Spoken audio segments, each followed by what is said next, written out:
Hello student, आज का जो टॉपिक है बहुत ही इंपॉर्टेंट डायमेंशन है। और ये टॉपिक पहले तो क्वेश्चन होना चाहिए क्यों पढ़ें सर डायमेंशन हम। तो डायमेंशन पढ़ने का रीज़न ये है कि अगर आप मोशन ऑफ इक्वेशन को चेक करें, जैसे एस इक्वल क्या लिखा हुआ है U T plus half A T square, तो क्या ये फार्मूला सही है या गलत है, इसका जो चेक करने का मेथड है वो डायमेंशन के थ्रू कर सकते हैं। ऐसे अगर हम जूल को जो है अर्ग में कन्वर्ट करते हैं तो वो जो 10⁻7 आती है क्या आती है, वो कहाँ से आ जाती है, वो डायमेंशन से आएगा। ऐसे ही अगर हम सिंपल परपेंडिकुलर का देखें कि जो फार्मूला बनाया जाता है वो फार्मूला किस तरह से बनाया जाता है, सिंपल परपेंडिकुलर का फार्मूला भी देखेंगे। ऐसे बहुत सारी बातों को हम डायमेंशन से इसका यूज करके देखेंगे सीखेंगे, ठीक है। तो ये डायमेंशन इसलिए इसका इंपॉर्टेंट है, इसलिए हम और इस चैप्टर में इसको सीखेंगे भी। पर आज की क्लास में कुछ बेसिक चीज़ों पर हम बात करें जो बहुत इंपॉर्टेंट है, क्योंकि इसके बिना समझ में ही नहीं आएगा आपको चीज़ें, ठीक है।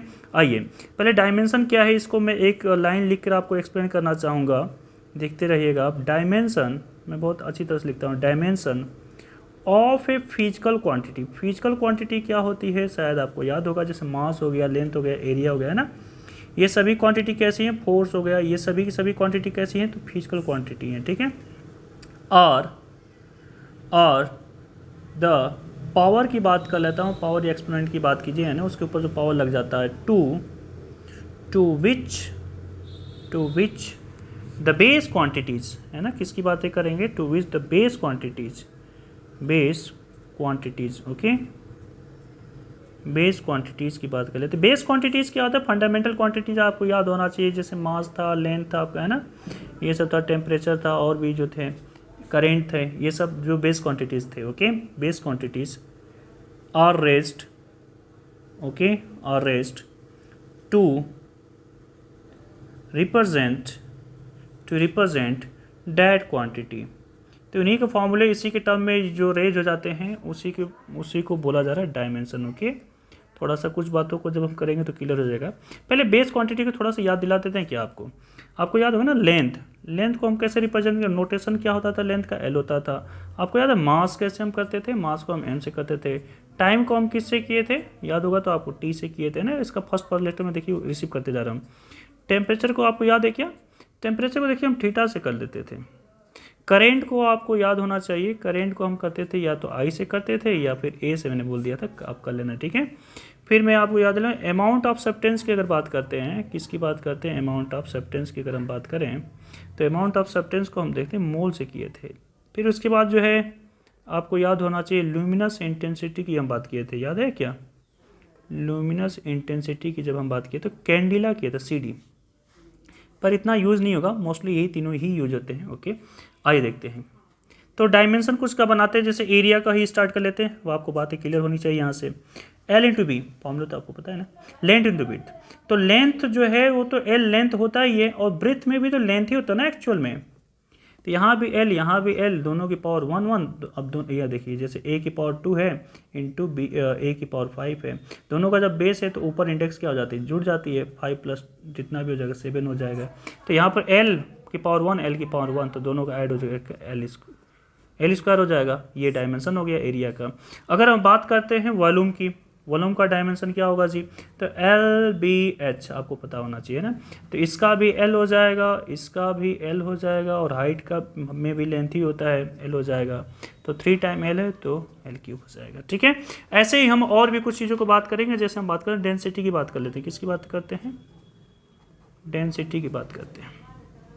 तो डेंसिटी में क्या होने जा रहा है आप बताइए। देखिए डेंसिटी का फॉर्मूला जो है ना, कुछ ऐसे आप अगर टेक्निक थोड़ा सा आप देखें, डेंसिटी को दिल से दें तो मास अपन वॉल्यूम तरह दिख रहा है क्या आपको, तो मास का तो m आपको पता है, वॉल्यूम का देखिए यहीं पर देखिए L³ है ये, तो क्या हो जाएगा ml-3 हो जाएगा, ml-3 हो जाएगा। और भी हम बातों कर लेते हैं, जैसे फ्रीक्वेंसी की बात करें, फ्रीक्वेंसी क्या होता है, तो 1/t का मीन्स क्या हो जाएगा, t की पावर -1, ठीक है। इसकी बात करते हैं। वेलोसिटी अगर हम बात करें तो क्या होने वाला, चलिए दूसरे पेज पर कर लेते हैं। ये देखिए कुछ आपको देखना पड़ेगा स्टार्टिंग में, फिर धीरे धीरे सभी बातें क्लियर हो जाएंगी। वेलोसिटी खुद से कोशिश कीजिए, देखिए इसका डिस्प्लेसमेंट अपन क्या होता है, टाइम होता है क्या, ये फॉर्मूला पता होना चाहिए, डिस्प्लेसमेंट अपन टाइम।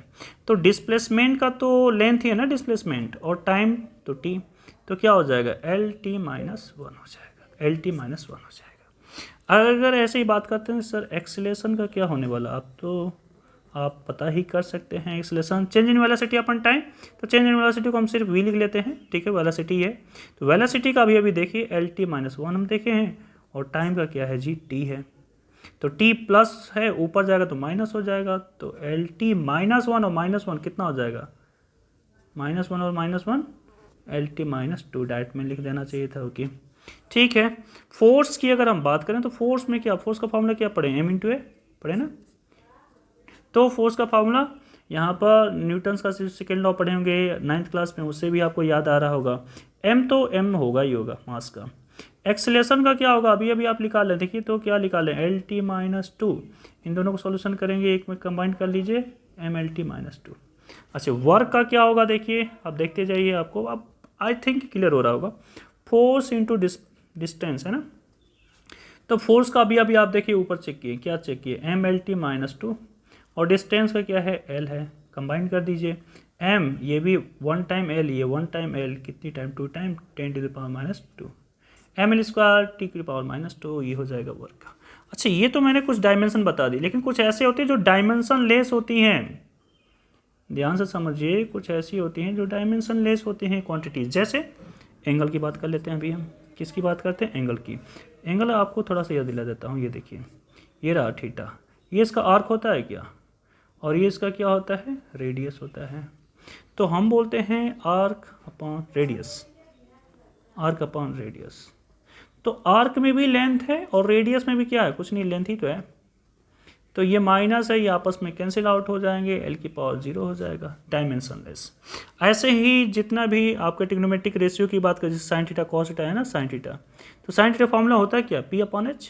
कुछ स्टूडेंट को याद नहीं आ रहा तो मैं याद दिला देता हूँ। जैसे ये देखिए, ये 90 के सामने क्या होता है, H, अगर थीटा यहाँ तो यहाँ पर सामने परपेंडिकुलर, यहाँ पर बेस, तो क्या होता है, पंडित भोला प्रसाद हर भोले से आप कर सकते हैं P/H। तो इसमें भी लेंथ है, इसमें भी लेंथ है, तो क्या हो जाएगा, 0 हो जाएगा, L⁻0, मतलब डायमेंशन लेस हो जाएगा, ठीक है। ऐसे रिफ्रैक्टिव इंडेक्स याद है क्या, क्लास 10th में अगर आप पढ़े होंगे, रिफ्रैक्टिव इंडेक्स याद ही होना चाहिए आपको। तो वहाँ पर आप पढ़ते थे कि speed of light in vacuum और speed of light in medium. तो स्पीड ही तो है ना, तो स्पीड का क्या होता है, LT-1, यहाँ पे LT-1 दोनों आपस में कैंसिल आउट होकर L⁻0 T⁻0, तो ये हो जाएगा डायमेंशनलेस हो जाएगा। तो ये डायमेंशन और डायमेंशनलेस तो आपको क्लियर हो जाएगा। अब कुछ और भी जो बहुत इंपॉर्टेंट चीज़ें आने वाली है उसको मैं बता दूँ, आप प्लीज़ मत जाइएगा, ये बहुत ज़्यादा इंपॉर्टेंट है, क्योंकि इसी से आपको पता चलेगा। प्रिंसिपल ऑफ होमोजेनिटी आपको पता होना चाहिए। मैं एक थोड़ा सा लाइन लिख देता हूँ है ना आपके लिए, जो बहुत क्लियर कट रहेगा हमेशा। According to the principle of homogeneity, principle of homogeneity आप देखेंगे टेक्स्ट बुक में भी आपको मिल जाएगी, क्या है कैसे है, ठीक है। प्रिंसिपल ऑफ होमोजेनिटी बहुत इंपॉर्टेंट है, ओके। द मैग्नीट्यूड, मैं 2 में इसको कैटेगराइज कर रखा हूँ। द मैग्नीट्यूड ऑफ फिजिकल, ठीक है, फिजिकल क्वांटिटीज। अब आपको तो क्लियर हो गया होगा कि फिजिकल क्वांटिटीज किसकी बातें हम कर रहे हैं, मास की, इसकी है ना, एरिया की, ये सारी हैं।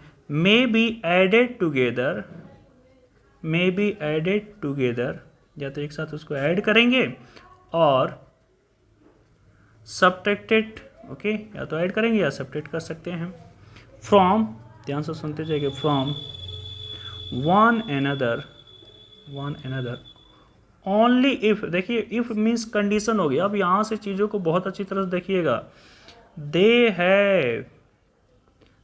Have the same dimension, they have the same dimension, ये स्टोरी, उसकी डायमेंशन क्या होनी चाहिए, सेम होनी चाहिए। आइए देखिए, तो जैसे मैं बोलता हूँ 5 kg + 2 kg, तो देखिए दोनों का ये भी डायमेंशन ये भी डायमेंशन, क्या दोनों का डायमेंशन सेम है क्या, kg, हाँ, तो हम बोल सकते हैं 7 kg।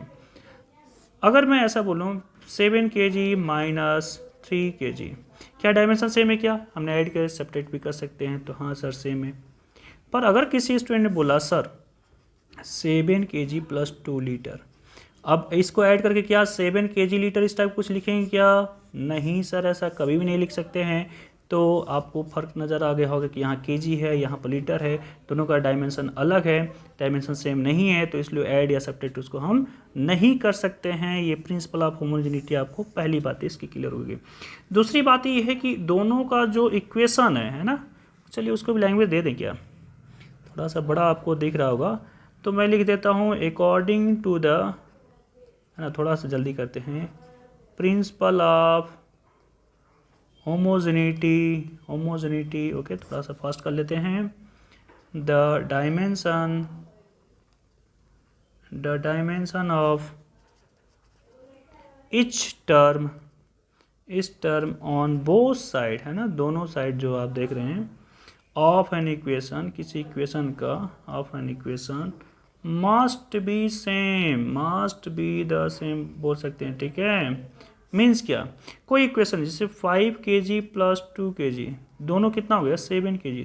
जरा देखिए तो इक्वेशन के इस साइड भी kg और इस साइड भी क्या है kg है, तो यही बोल रहा है कि इक्वेशन को दोनों साइड का डायमेंशन सेम होना चाहिए। ऐसा नहीं है कि 5 kg प्लस 2 kg लिखे और यहाँ पर लिख दें 7 लीटर, तो ये गलत हो जाएगा नीचे वाला। तो dimension of the each term on the both side of equation क्या होना चाहिए, मस्ट बी सेम होना चाहिए, ठीक है। तो ये आपको आई थिंक की बातें क्लियर हो गई होंगी। आप प्लीज़ बताइए कि मेरा वीडियो आपको कैसा लगा, अच्छा लगा तो प्लीज़ इसको लाइक सब्सक्राइब कर दीजिए। आपको आने वाले वीडियो सभी मिलते जाएँ, इसके लिए बेल आइकन भी आप प्रेस करिए। Thank you all.